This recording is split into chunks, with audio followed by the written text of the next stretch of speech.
Okay, here's a quick video on how to use the Robbie the Robot project. So there's going to be, whenever you get into the processing sketch, there's going to be two tabs. One says robot stuff, and um, just don't change anything in there. Just the only thing you will need to be working with is the command loader.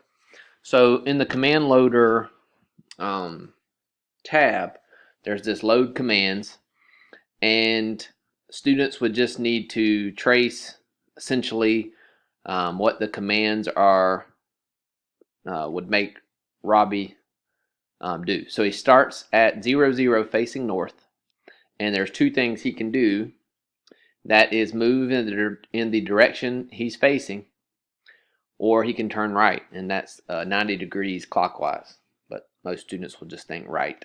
Okay, so you have to kind of get students to think, almost put themselves in the grid to trace these commands. So the first thing we would start with is just an example. If he's at 0, 0 facing north, after this first move, he would be at 0, 1 facing north. And then after the second move, he would be at 0, 2 facing north. And after the next move, he would be at 0, 3 facing north. And after he turns right, he would still be at 0, 3, but now he would be facing east. And then when he moves, now he would be at 1, 3 facing east. And you can see that it'll come down here whenever we run this, but they'll also get to visualize it. So when you run it, hit the play button, you're going to see him make the 3 moves, turn right, make the move. Okay, so now he is at 1, 3, and it says it. So we went from 0, 1, 0, 2, 0, 3, then 0, 3 facing east, and then 1, 3 facing east.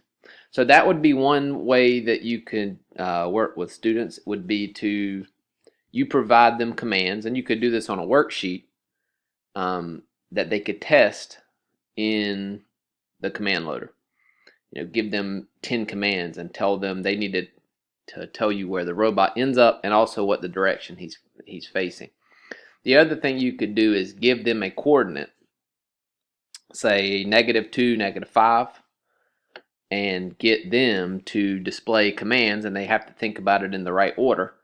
But to get the robot to go to, say, -2,